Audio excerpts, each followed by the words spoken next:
Good morning, everyone. It is Monday, which means the start of a new week. First and foremost, as I always forget, please like, subscribe, comment, share. Whatever you do to the channel helps the channel grow, and every video has been surpassing the last video that I've been doing, so I want to thank everybody for doing their part. People that have been here, for a little bit, thank you as well. I see the comments, I see familiar names and whatnot, so I just wanted to say that does mean a lot. It's helping the channel grow, so let's keep that up. In this video, we're gonna have 4 things that we're gonna be discussing. We got the Del Sol project, which we're gonna little portion on the head, which that's gonna then disappear for about a week and a half while the head's at the machine shop or so. We got an H22 that we started. If you guys, as I say in these videos, please share or whatever. If you got a buddy that maybe has a Prelude or an H22, share it up with them. 1-2 subscribers helps tremendously. So we got the 9th gen Craftworks supercharger car. The last 2 videos, I haven't been teasing it purposely. I have a lot of content, so I'm trying to figure out where to put it. You'll finally see that. And then we got a trans build that we're starting as well, which I just get into a little bit about questions that I get asked a lot. So hopefully you like it. Hopefully you like what I'm trying to do here. Like I said, I read the comments. Specifically, I saw a guy said he likes the format that I'm trying out and doing. So let's get to it.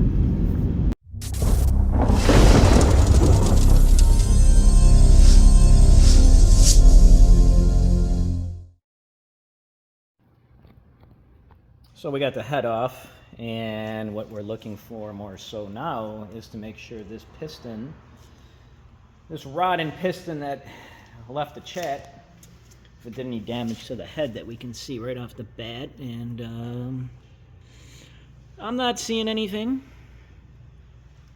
So we're going to clean up a little bit over here, and then we're going to go on to the next step. I'm going to show you how we check the head really quick and what we're looking for. Okay, so I've done this before on our YouTube channel, and you can see this one already leaking.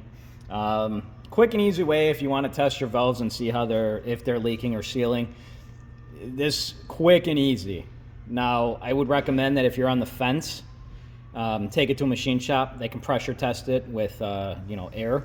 But this, you can see, is leaking. You can also, depending on the valves and the condition, you can get the room really, really dark in a sense, and you can shine a light and see if it's shining through.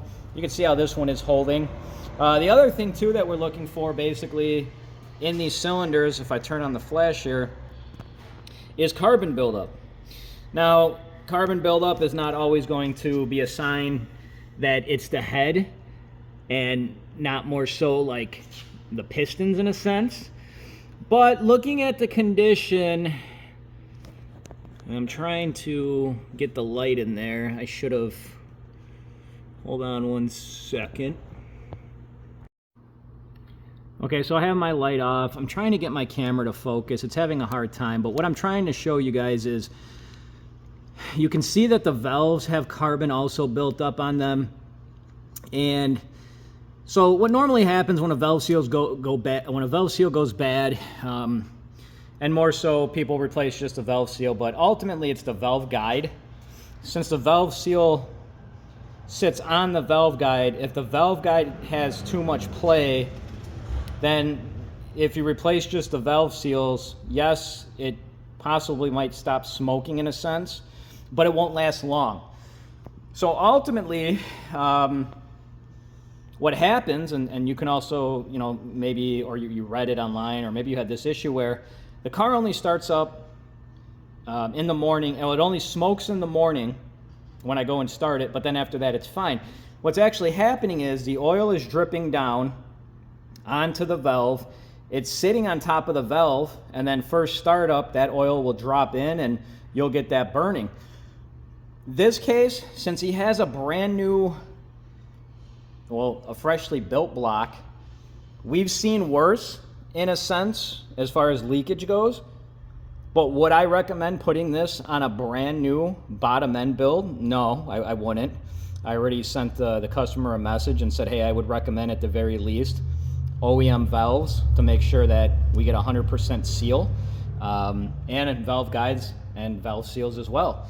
So I don't know what he's going to do. Waiting to hear back from him, but I'll definitely get back to you guys and let you know. And if he does decide to do that, it will go to the machine shop, and we'll wait patiently to get that back and go from there. So not only am I showing you the empty bay.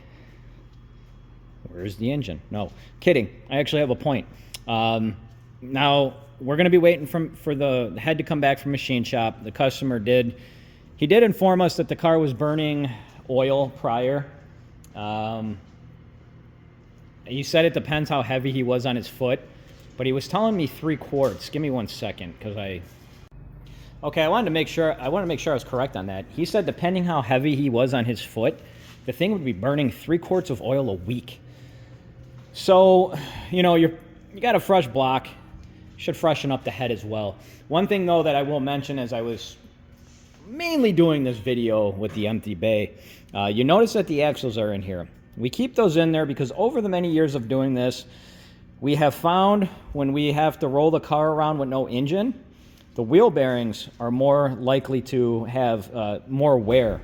So that's why we have the axles in and still tied up. It will come off the lift. We'll take it off.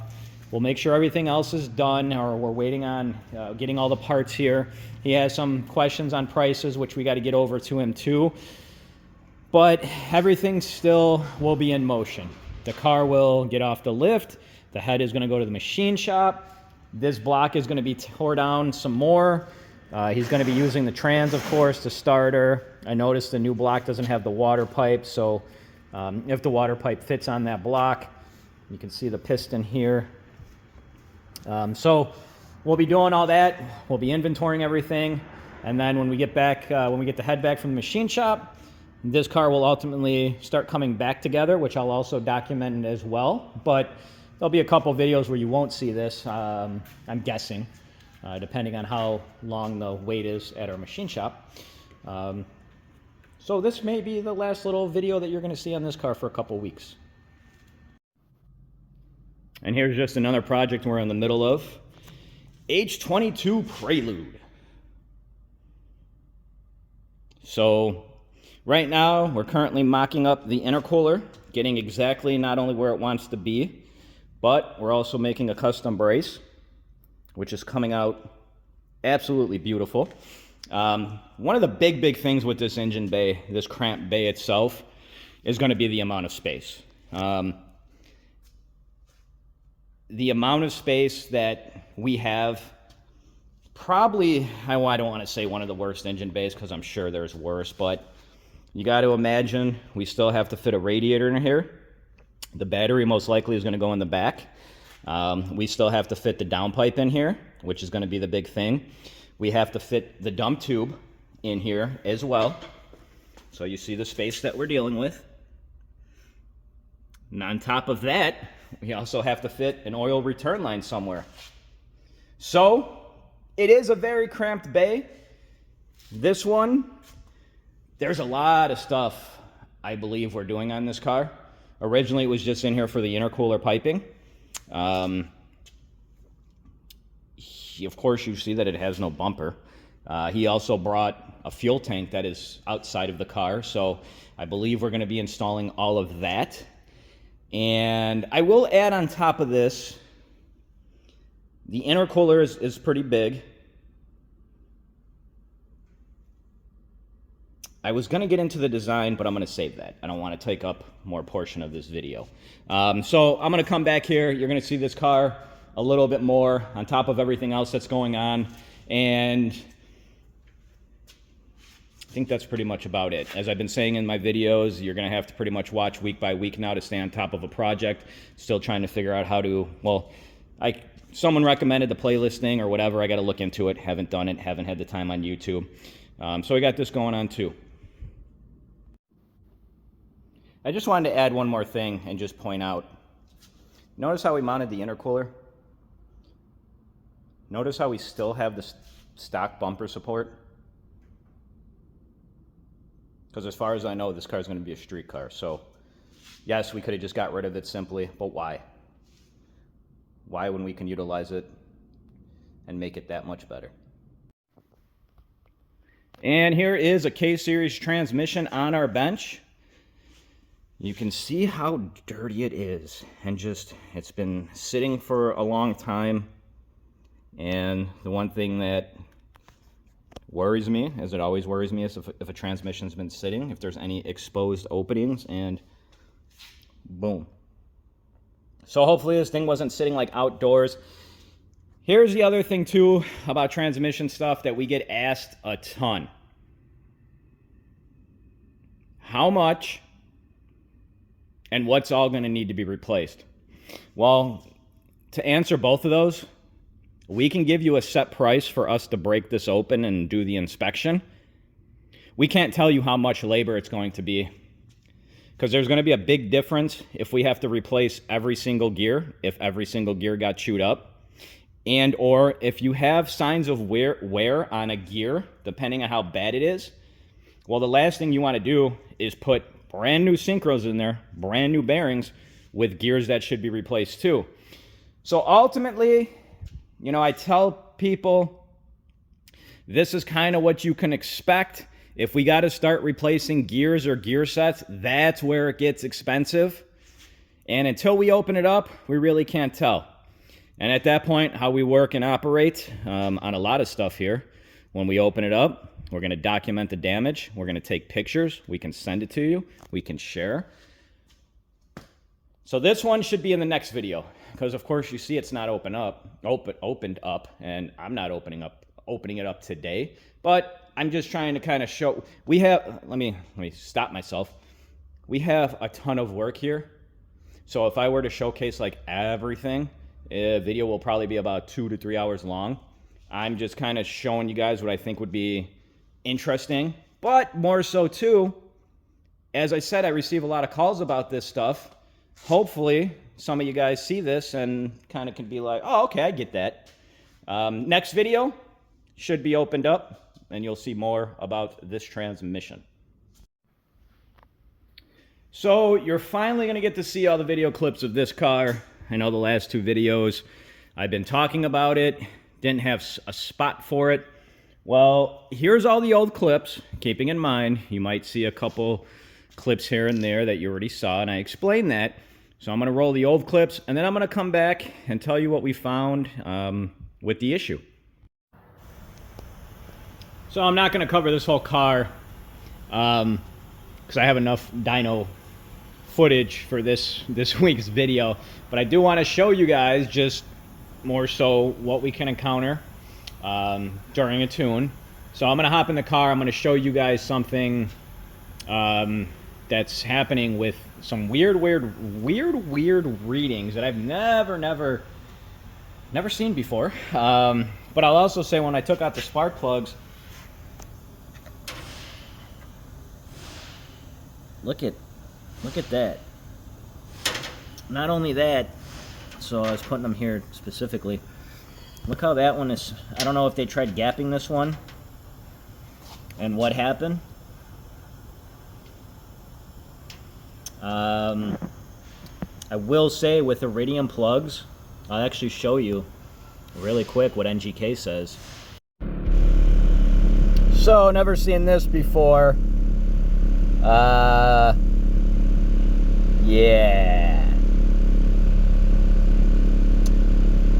The coolant temperature should not be doing that if you're not familiar with what I'm actually looking at. Neither should the intake air temp.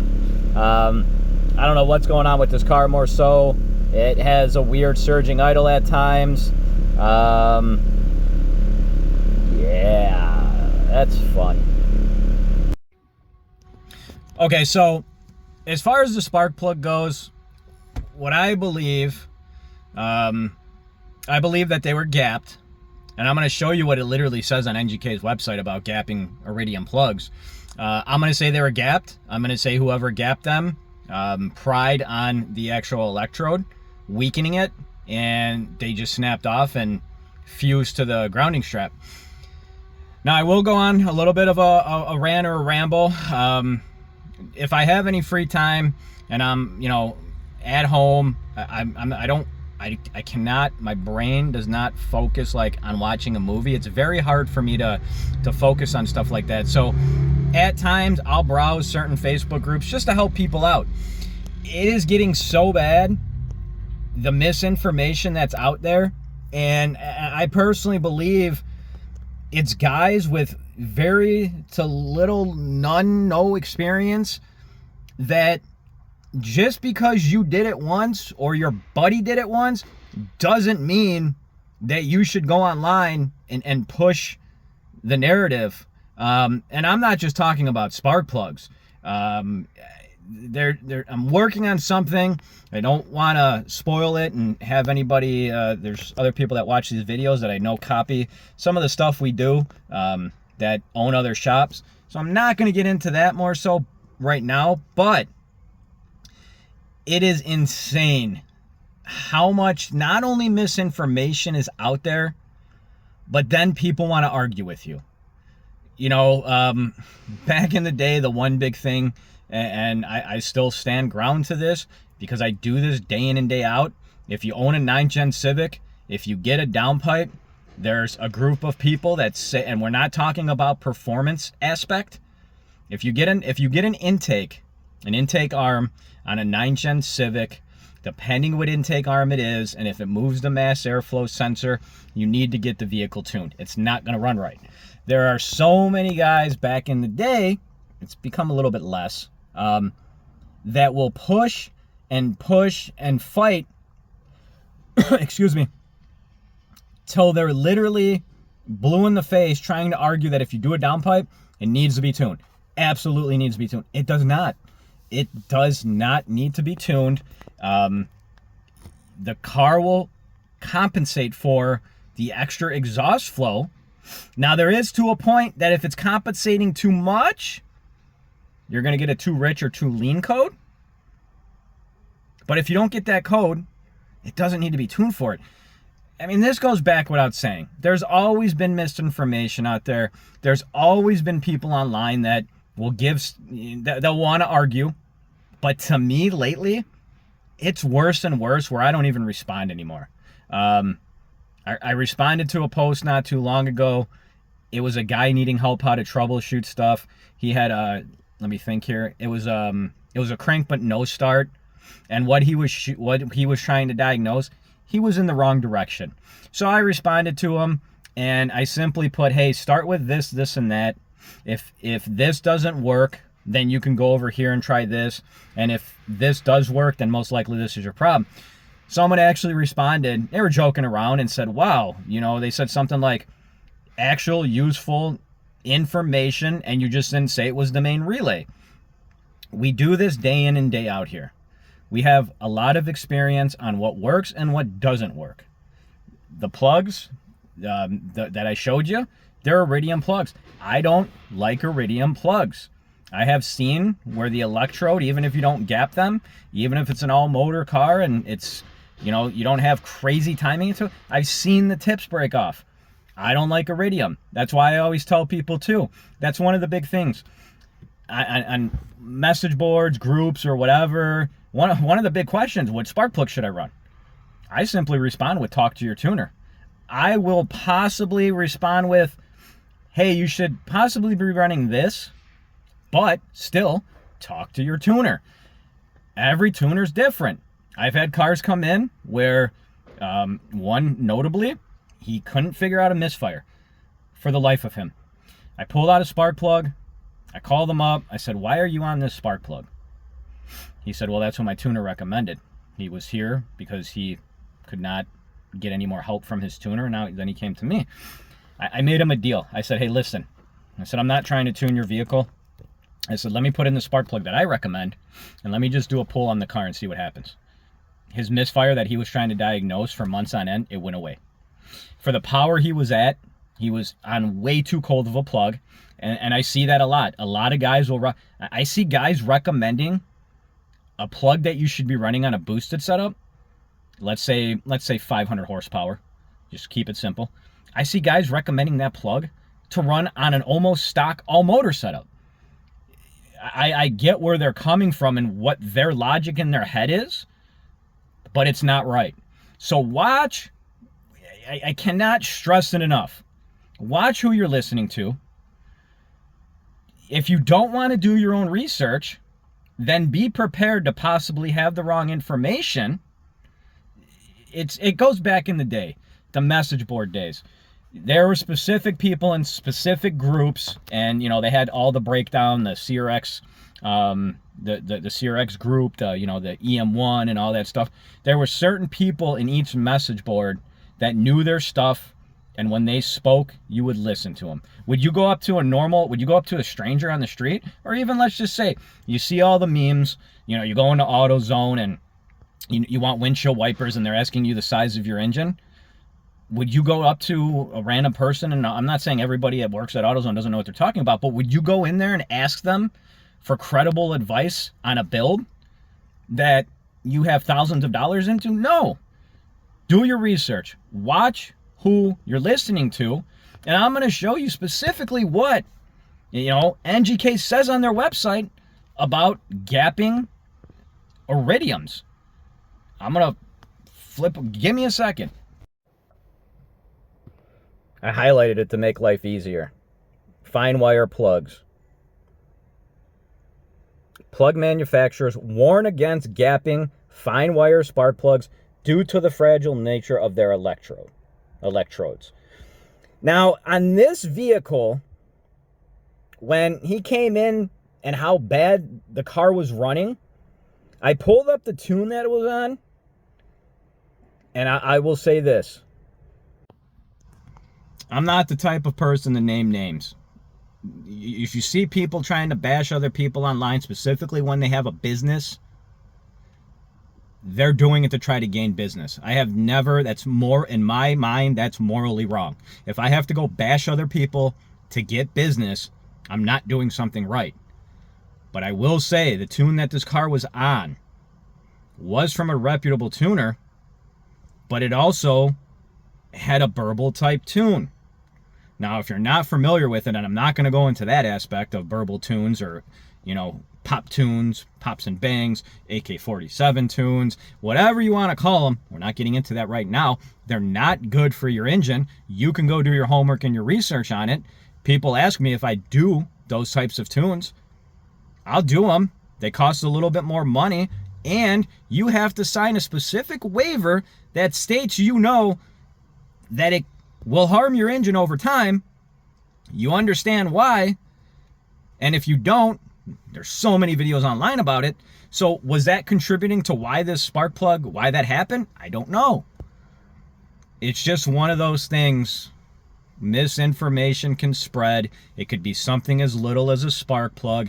It could be something as little as, I don't even know. It's frustrating, to say the least, with today's technology at our fingertips, the amount of info that is out there, and people are not using it to their advantage.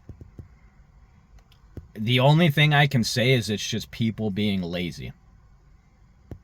And I will say this, and I've said it before in my videos, if I'm going to be your tuner, if we're the shop you're coming to, you can call us up and simply ask. And it doesn't even have to be about spark plugs or a tuning question. Hey, I'm looking to save a little bit of money. Do you mind if I get my own parts? Does this seem like a credible part? We're going to tell you right off the bat. Yeah, that's fine. Go from there. Or, hey, we had some guy that was trying to source his own spark plugs on Amazon. We're on the spark plug topic. The spark plug counterfeit game is unreal right now. So we're going to give you that fair warning, and we're going to tell you absolutely not. Don't buy spark plugs from Amazon. But it goes on and on and on. And hopefully you guys get what I'm trying to ramble about and rant about more so. This one about the coolant temperature going all crazy and the intake temperature, I'm going to probably chalk it up as a ground. I'm going to go out there and inspect them, make sure they're all good looking. And if they're not, we'll clean one up. We'll go from there. So with a problem like this, and I don't recall in any of the clips if I talked about it, in a sense, it's not your typical problem. So I sit before getting into it at all, trying to figure out what the likelihood of, hey, could it be this, could it be that? You know, I don't recall in the videos if I mentioned this, but, you know, if I did, oh well. ECT and IAT both acting up at the same time, along with the surging idle. You know, I see on the internet a lot where guys will have other problems like this in a sense. And, you know, they'll respond back with, I replaced the ECT, I replaced the IAT sensor, I replaced this and that. Ultimately, you're shotgunning it, hoping that whatever you change is going to fix it without like a probable cause in a sense. So sitting down, I brainstormed it. I sat down with the tech then and I said, hey man, this is kind of what I'm thinking. Try this, this, and that. Now that also entails going inside the computer, disabling certain things to see if it fixes the problem or so, or rectifies it, or hey, it's a little bit better. I think we're on the right track. And, well, we found it.